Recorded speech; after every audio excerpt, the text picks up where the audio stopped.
isang nakakatakot na ginawa nitong ministro mismo ni Felix Manalo. Gumamit ng isang salin Cebuano na Biblia sa Juan 8:24 at nakita na itong salin ay hango daw sa original King James Version 1611. Bakit? Tinatawag na bugos ito.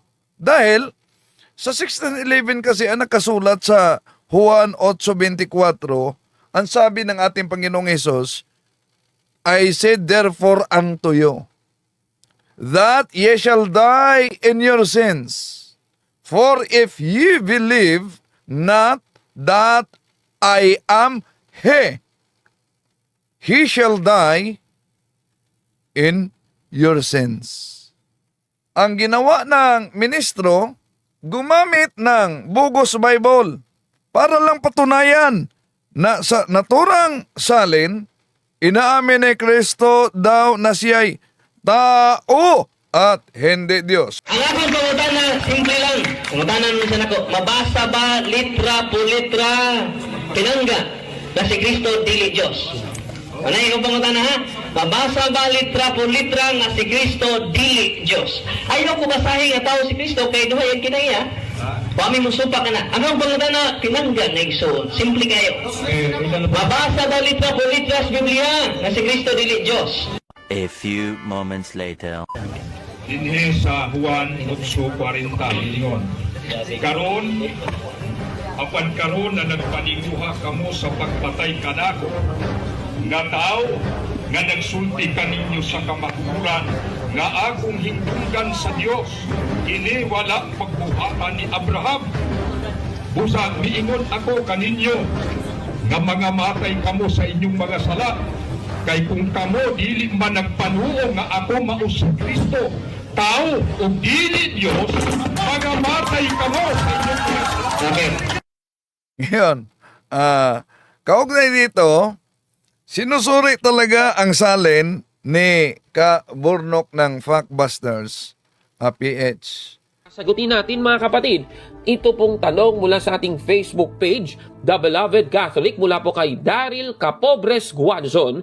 Ganito po ang kanyang sabi, Bro Kaburnok, pakitapik po ito ng salin ng Bible na ginagamit ng mga iglesia ni Cristo ni Manalo kung saan po nila ito ibinasing salin. Sa King James Version ba? At sino ang author ng libro? God bless po. Maraming salamat kay kapatid na Daryl Capobres Guanzon. At meron po siyang ipinadalang larawan. Ayan, nakikita natin sa screen. Ayan, sabi dito, Jesus Christ is not God. Juan 8:24, merong isang salin na ipinakita. At merong sinasabing, si Kristo tao o dili Diyos. Saba, grabe naman yan. Actually, nung nabasa ko ang kanyang mensahe sa ating Facebook page, naalala ko ang sagutan ni Father Darwin Gitgano at sa isang ministro ng Iglesia ni Cristo ni Manalo. Kung naalala ninyo, nakaharap ni Father Darwin Gitgano ang ministro ng Iglesia ni Cristo ni Manalo na si Marcelo Ramirez. Ano ba ang tanong ng pari na si Father Darwin Gitgano sa ministrong ito ni Manalo? O eto, panoorin natin. Ang akong pangutana, simple lang. Pangutanan mo siya nako, mabasa ba litra po litra pinangga na si Kristo dili Diyos? Ano yung pangutana ha? Mabasa ba litra po litra nga si Kristo dili Diyos? Ayaw ko basahin nga tao si Kristo kay duha yung kinaya.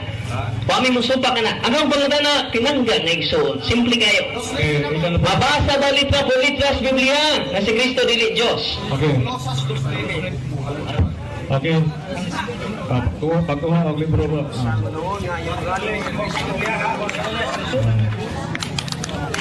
Sa pangutana, mabasa ba sa Biblia na si Kristo dili Diyos? Hindi mo ginaganap sa text. No? Kung mabasa ko, unsay kondisyon? Okay.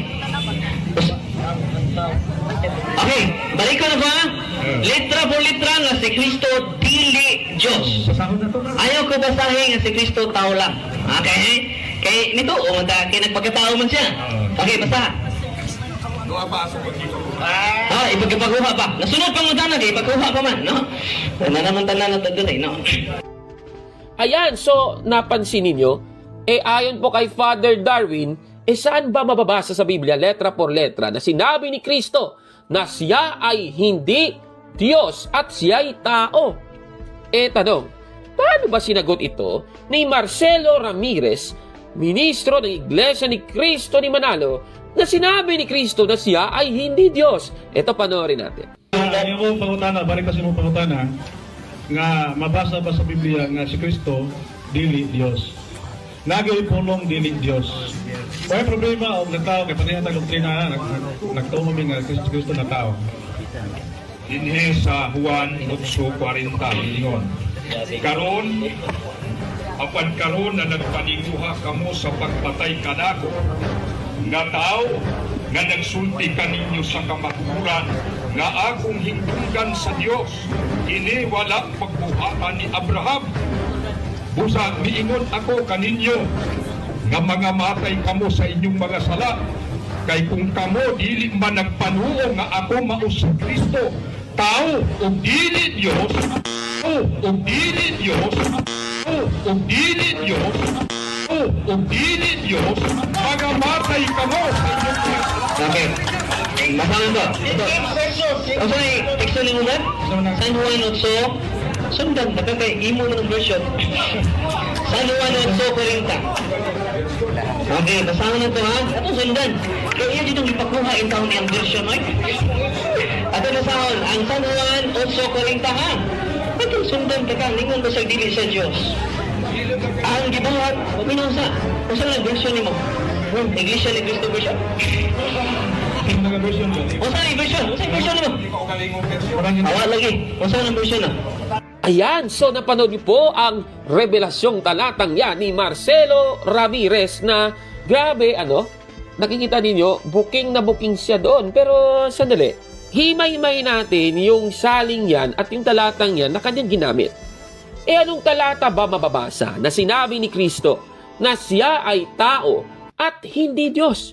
Ito, ipapakita natin sa inyo yung larawan na ipinadala din sa atin sa Facebook page natin. Ito itong sinasabing ito ay itong nasasalin na ang balaan nga kasulatan na sudlan sa bagong tugon nga ginhubad sa Binisaya nga Cebuano sa Juan 8:24. Ganito ito yung Cebuano version niya, ipapakita natin sa screen at ang gagawin ko, isasalin ko po sa Tagalog.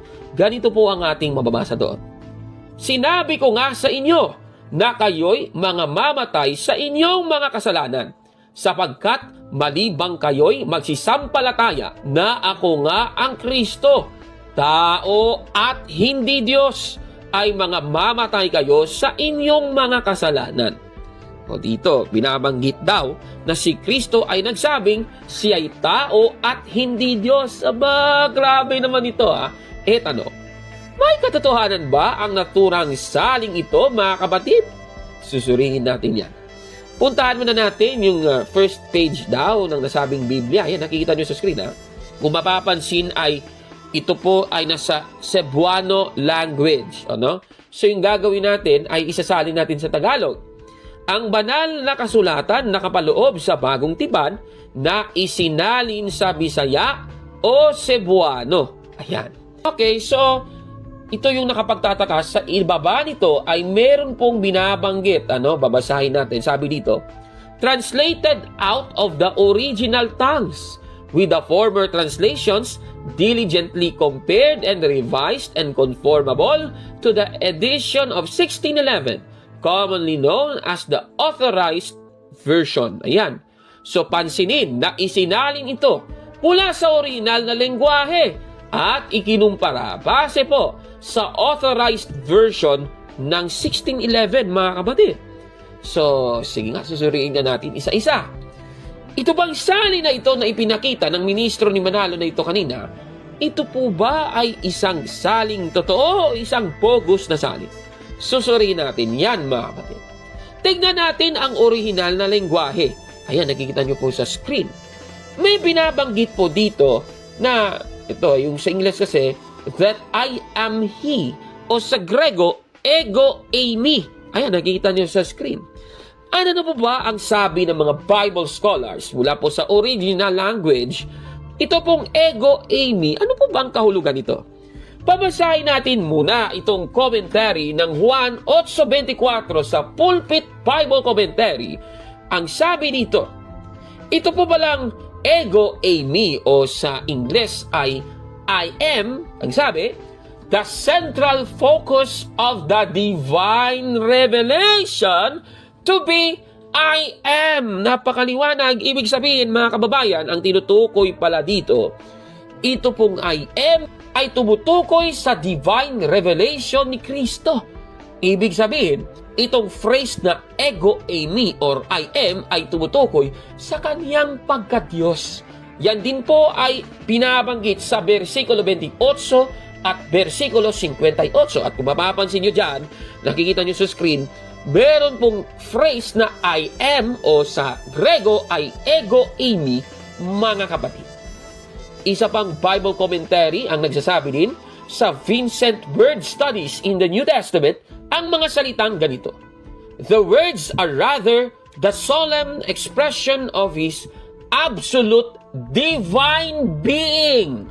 As in John 8:58, if ye believe not that I am. Napakaliwanag, si Kristo ay tunay na Diyos dahil yung phrase na I am is a solemn expression of His absolute divine being. Klarong-klaro po yan, mga kababayan. Mula po sa mga patunay na ating inilatag sa inyo, totoo ngang pinapahiwatig pala ni Kristo sa talatang ito na siya ay tunay na Diyos, mga kababayan. Ngayon, ang susunod na tanong, mula po dito sa kanilang ipinakita, ang salin bang kanilang ipinakita ay sang-ayon sa authorized version ng 1611? Titignan natin yan, mga kapatid. Yung Juan 8:24 ng authorized version 1611, wala namang nakalagay dyan na sinabi ni Kristo na siya'y tao at hindi Diyos. Ang sinasabi lang dito, I am He. Wala nang iba. Klarong-klaro po. Ibig sabihin, kung mula pala doon sa authorized version 1611, ang salin na kanilang ipinakita, dapat tugmang-tugma doon sa authorized version 1611. Hindi naman sinabi niyang, I am He, man, but not God. Dapat ganun. Walang ganun, mga kababayan. Naku naman, Kaya ang ating hatol sa kanilang ginagamit na saling ito, bogus yan, nako Talagang tampering na naman yan, Iyan na naman ang example ng pagtatamper ng Biblia, mga kababayan. Ngayon, ang susunod na tanong. Diba sa talatang Juan 8:24, si Kristo ang nagsasalita sa talatang ito? Alam naman natin, mga kababayan, na si Kristo po ay nagsasalita sa salitang Aramaic. Tanong, base ba sa mga salin sa Aramaiko, si Kristo ba ay umaming siya ay tao at hindi Diyos sa Juan 8:24? Susuriin natin yan, mga kababayan. Babasahin natin ang una, itong salin na The Holy Peshitta Bible Translated ng John chapter 8 verse 24. Ganito po ang ating mababasa. I said to you that you shall die in your sins, for unless you shall believe that I am the living God, you shall die in your sins. Napakaliwanag po. Sinabi po ni Kristo dito na siya ay tunay na Diyos, mga kababayan.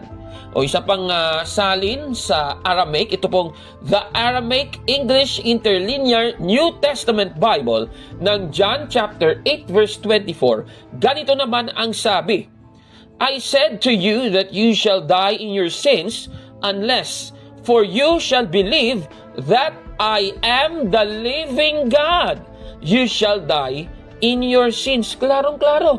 Sinabi talaga ni Kristo sa John 8:24 na siya ay tunay na Diyos, na siyang taliwas doon sa ipinapakita ng mga taga-iglesia ni Kristo ni Manalo na sinabi daw ni Kristo na siya ay tao at hindi Diyos. Nako, mali po yan.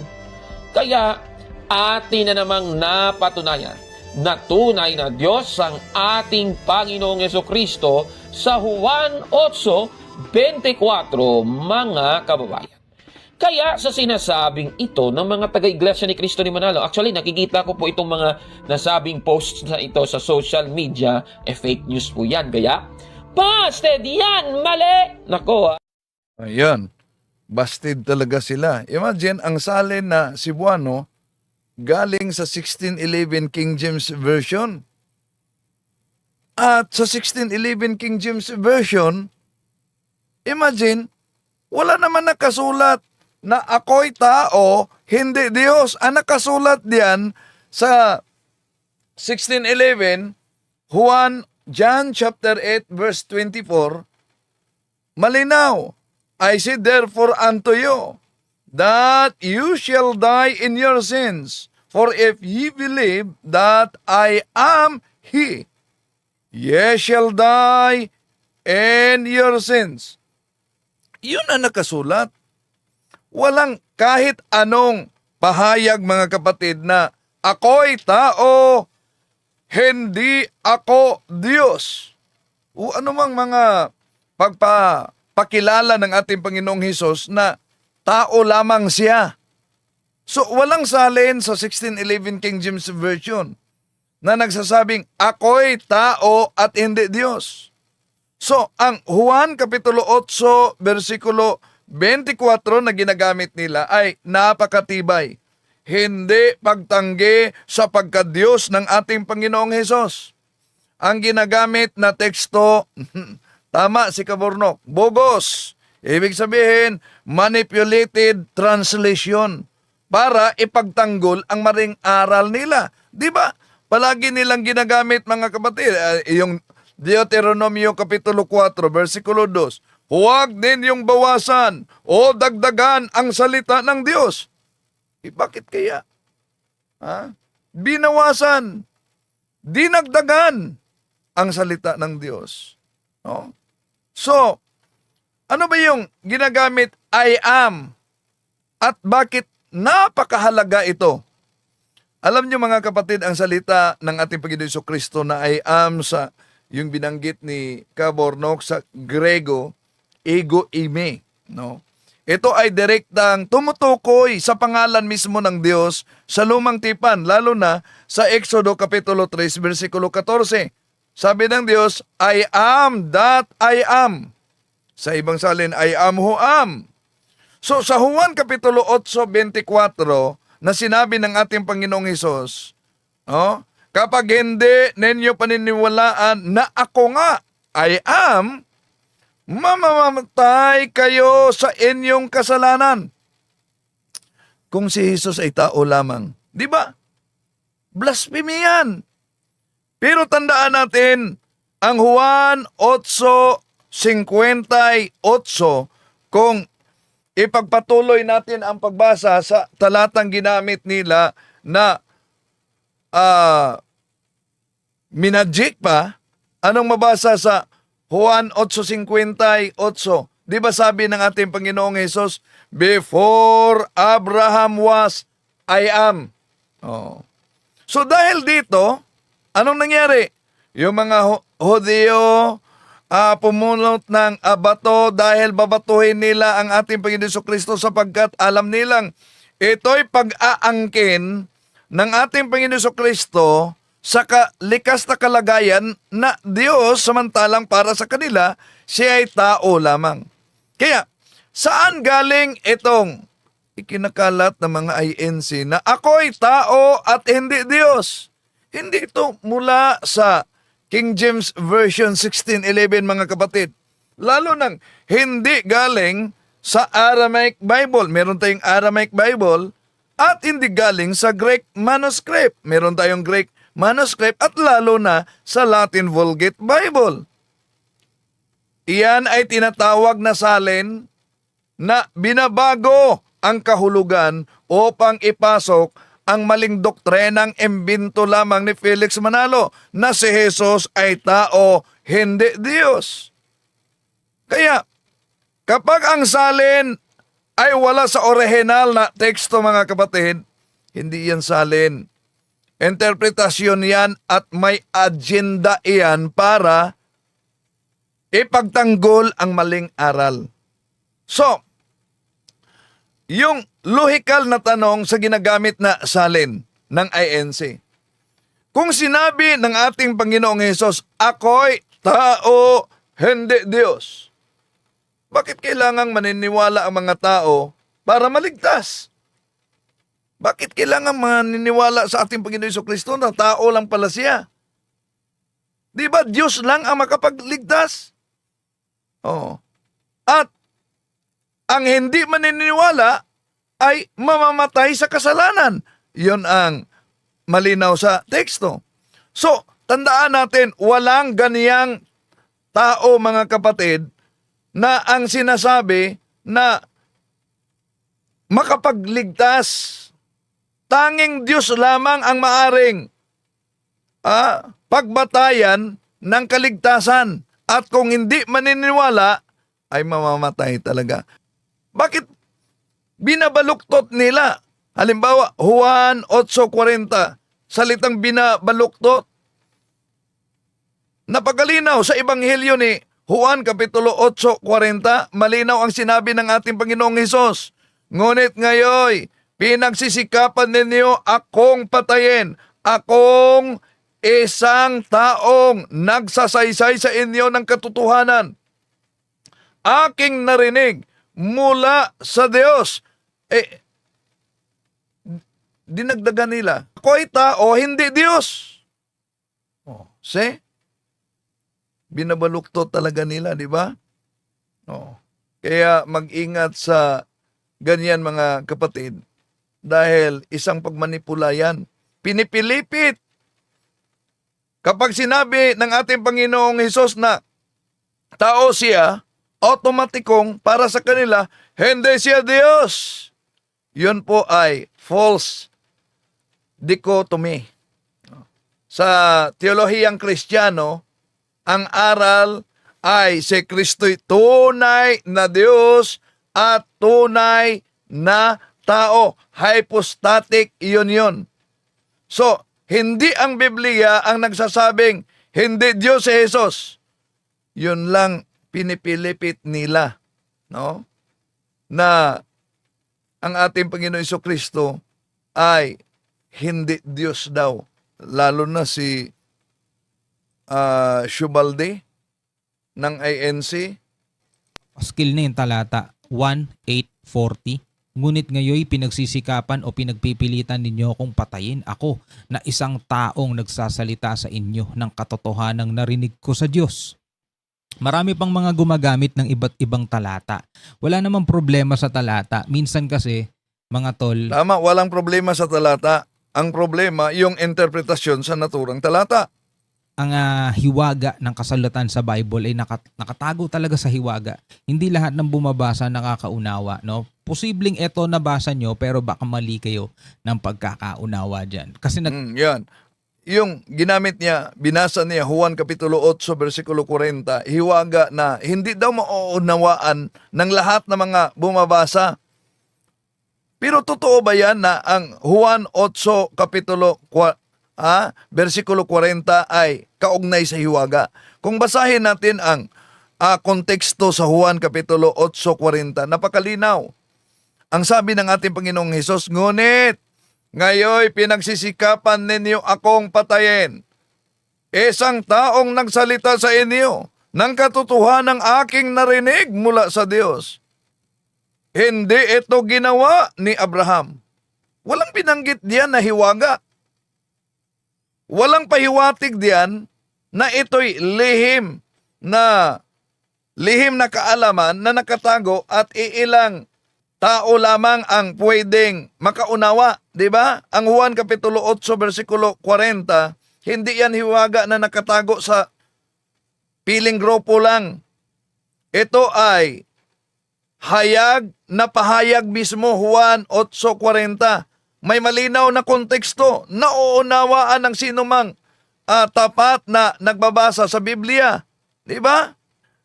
Napaka linaw dyan, mga kapatid. Pero, eto pa, may pahayag siya. nagkakaroon ng contradiction. Like for example, mga kapatid, yung mga nagsasabing, ako nga, di ba? Kasi ang pagpapakilala ng Panginoong Diyos kay Abraham ay ako nga, di ba? Di ba? At sinabi ng Panginoong Hesukristo, ako nga. Kaya daw, dahil dun sa sinabing gano'n ng Panginoong Hesukristo, ibig sabihin daw siya na ang Diyos. So, ang babaw kasi nung argumentong yun eh. Pag sinabi bang ako nga, ibig sabihin Diyos na yun. Mga tol, napakaraming talata sa Bible na ginamit yung ako nga. So, nangangahulugan ba nung ako nga ang Panginoong Diyos na? Diba? Hindi ganun yun mga kapatid, no? Oh, yan. Ang argumento. Argumento talaga yan ng INC. Na dahil ginamit yung Grego, ego, eme, ako nga, hindi daw, ibig sabihin, Diyos na ang ating Panginoon Jesucristo. Dahil may mabasa sa Biblia na may mga taong gumagamit din sa Grego, ego, eme, ako nga. Tama, nasa pang-araw-araw mga kabatid, yung wika na salitang ako nga sa Grego, ego, eme, maaring nangangahulugang simpleng tao ang gumagamit. Ngunit tandaan ninyo, mali ang pagpalagay na pareho-pareho ang kahulugan, lalo na kung tingnan natin ang konteksto sa Biblia sa ego eme, ako nga. Dahil ang kahulugan ng ako nga ay nagdepende ito sa konteksto sa gumagamit. Ang ako nga, ego eme, bilang banal na pangalan ng ating Panginoon Jesucristo, sa lumang tipan, napakalinaw, ginagamit yan ng Diyos. Ang pagpakilala ng Diyos, ako nga, bilang kaniyang banal na pangalan, nasa Exodo Kapitulo 3, versikulo 14 yan. Sinabi ng Diyos kay Moises, ako nga, ang ako nga, I am who am. So, ito ay hinding simpleng pahayag ng pagkakilanlan mga kapatid, kundi sariling pangalan ng Diyos. Yud, he, wow, he. Ang umiiral sa kaniyang sarili.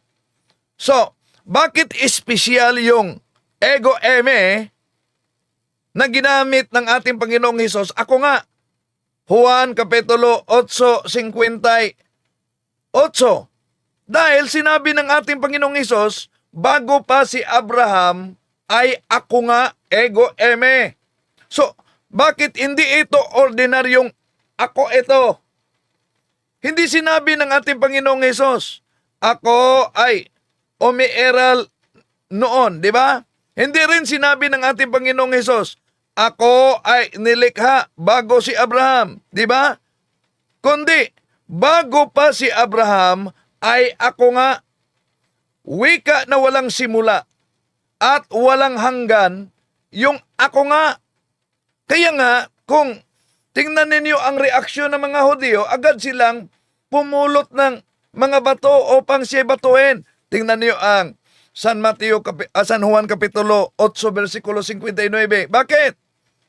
Dahil alam ng mga Hudyo na ginamit ng ating Panginoong Hesus ang banal na pangalan ng Diyos. Ego eme sa Grego. Ako nga. Kaya ito para sa kanila ay isang uri ng pamumusong kung siya ay tao lamang at hindi Diyos. Alam niyo, bakit hindi pwedeng ikatweran mga kapatid na may ibang gumagamit din na ako nga? Bakit hindi pwedeng kaya ang ating Panginoon Jesucristo ay hindi Diyos? O na, totoong may mga taong nagsabing ego eme, ako nga, sa karaniwang pakahulugan. Ngunit walang sino mang tao, tandaan ninyo, na nagsasabi, bago si Abraham ay ako nga. Ang ating Panginoon Jesucristo lang. Tinanggap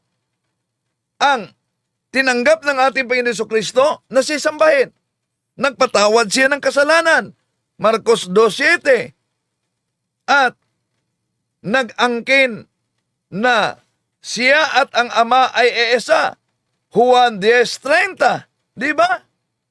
Napakalinaw yan. Ito talaga ang aral ng INC. Hindi talaga Diyos si Kristo. Bakit? Si Mr. Arnel Tumanan. Si Kristo, hindi po siya ang Diyos. Kung si Kristo Diyos, meron bang Diyos susuko pa sa ibang Diyos? Si Kristo hindi Diyos. Balikan natin, di ba? Sinabi ng ating Panginoon Hesus, ego eme, ako nga. Ang nagpahayag diyan ay ang ating Panginoon Jesucristo, direktang pag-angkin diyan. Juan Kapitulo 8:24. Di ba? Sapagkat kung hindi kayo sa sampalataya na ako nga, kayo'y mamamatay sa inyong mga kasalanan. Sa orihinal na Grego, mga kapatid, ulitin natin, ego eme, parehong pagpapahayag yan na ginagamit ng Diyos sa lumang tipan sa Isaias Kapitulo 43, versikulo 10. Anong mabasa? Upang inyong malaman at maunawaan na ako nga. So, parehong ego eme, parehong identidad, mga kapatid. Hindi ito simpleng ako ito, kundi isang banal na pagpakilala ng ating Panginoong Hesus. So, kung nanindigan sila na dapat mabasa sa Biblia at ang ating Panginoon Jesucristo ay hindi Diyos, ba't iniwasan nila ang Juan Kapitulo 1, versikulo 1? Ang salita ay Diyos, ang salita ay kasama ng Diyos. Juan 1:14, ang salita ay nagkatawang tao. Ba't iniwasan nila ang Juan Kapitulo 20, versikulo 28, tinawag ni Tomas ang ating Panginoon Jesucristo, Panginoon ko at Diyos ko? At ba't iniwasan nila yung hula sa Isaias Kapitulo 9, versikulo 6, na ang Misayas ay tinatawag na makapangyarihang Diyos? Hindi ito pahayag ng tao lamang. Mabasa yan sa Biblia. Kaya mga kapatid, ang pahayag ng INC na si Kristo ay hindi Diyos ay pumipili lamang ng talata. Inaalis yung konteksto at tinanggihan ang malinaw na wika sa banal na kasulatan. Ayon mismo sa Biblia, si Jesus ay tunay na Diyos at tunay na tao. Pero anong sabi ni Mr. Arnel Tumanan, meron bang Diyos na susuko sa ibang Diyos? Suko pa sa ibang Diyos. Tama. O, yan. At may sabi si Shubaldi, tama. Diyos, meron bang Diyos susuko pa sa ibang Diyos? Tama. Meron bang Diyos paiilalim sa isa pang... O, isa-isahin muna natin itong meron bang Diyos na susuko sa ibang Diyos? Suko pa sa ibang Diyos? Tama. Meron bang Diyos paiilalim sa... Bago yang meron bang Diyos na pailalim sa ibang Diyos? Dito muna tayo sa unang punto. Meron bang Diyos na susuko sa iisang Diyos? Mali ang lohika ng INC. Ang argumento ng Iglesia ni Cristo ay ipinalagay, mga kapatid, na ang pagpasakop ay nangangahulugang hindi Diyos ang ating Panginoon Jesucristo. Pero sa Biblia napakalinaw. Ang anak ay kusang nagpapakababa. Tingnan niyo ang Pilipos Kapitulo 2, versikulo 6 hanggang 8. Di ba mabasa natin, siya ay nasaan yung Diyos? Ano daw? Hindi sinabing, siya ay nasaan yung tao. Malinaw dyan, siya ay nasaan yung Diyos. Ngunit nagpakumbaba. Yung pagpakumbaba ng ating Panginoon Jesucristo, hindi yun kawalan ng kaniyang kalikasan sa pagka-Diyos.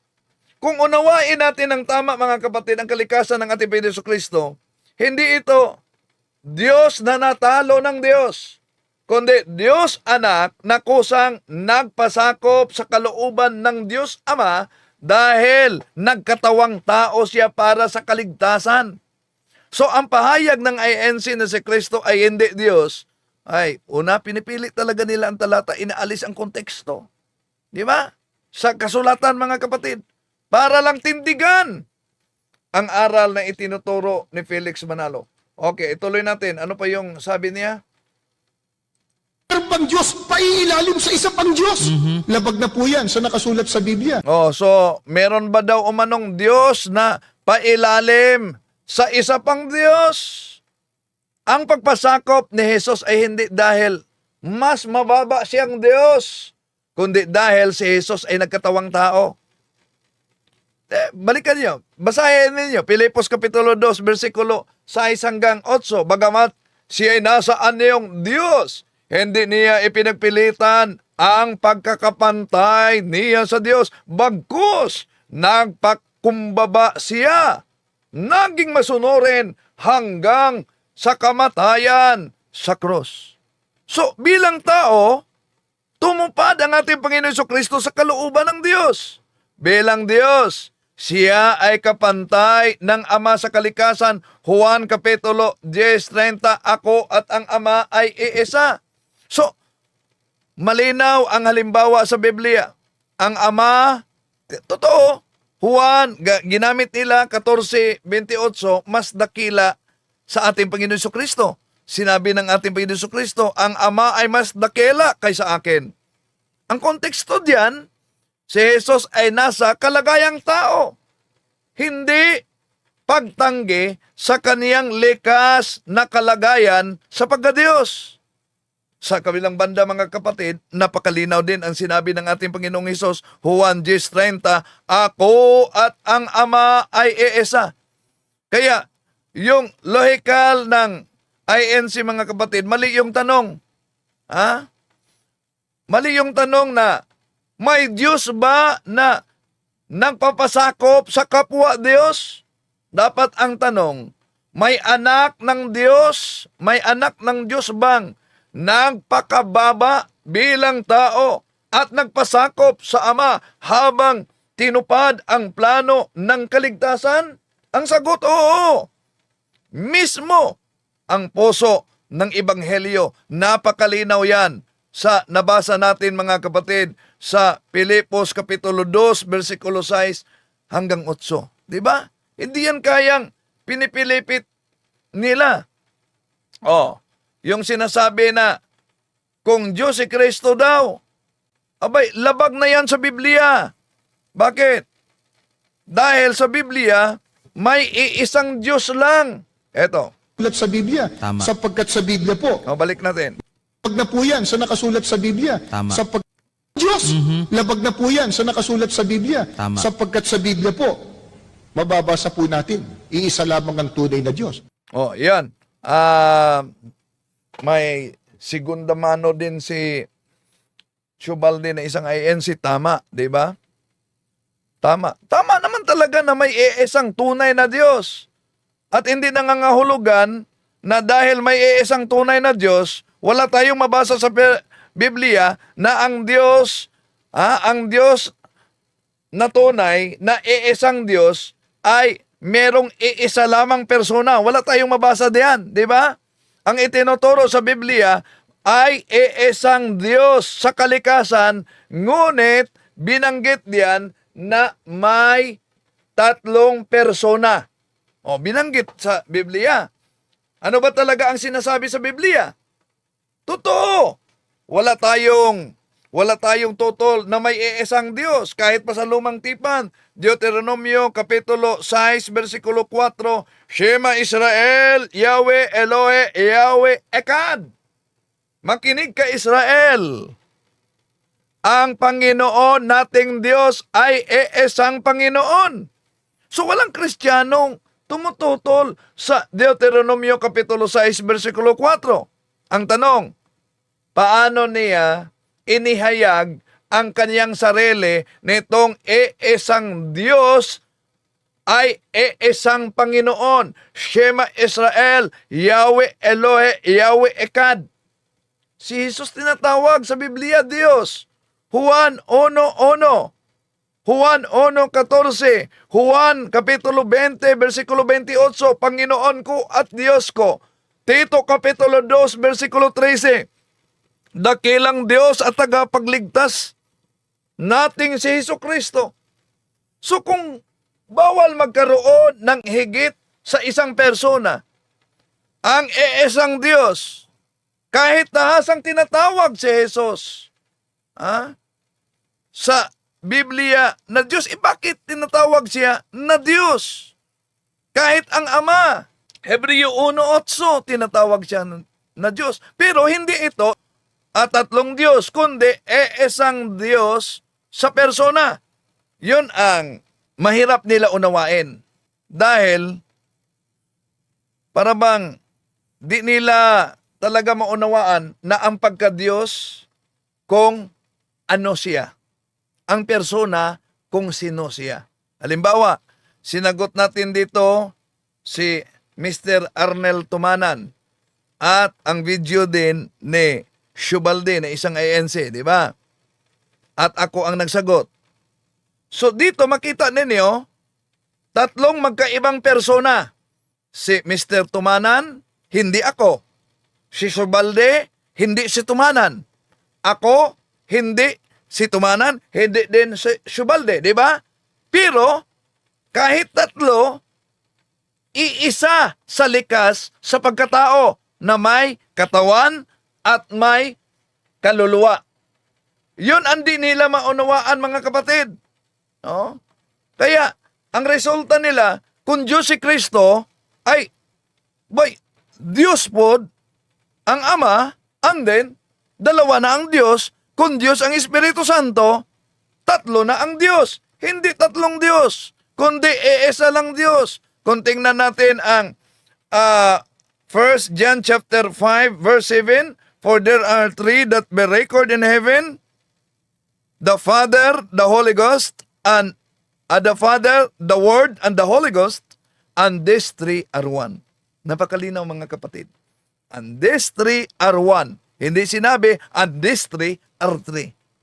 Sana ang ating talakayang ito ay magamit din ninyo, lalo na sa mga kapatid natin na patuloy na nagsaliksik sa katotohanan. I-share ninyo ito sa mga kapwa Katoliko para mas malinawan pa sila. At kung nasa katotohanan, at kung katotohanan talaga ang pinandindigan, kitang-kita ninyo, mga kapatid. Bakit minadjik nila ang Biblia?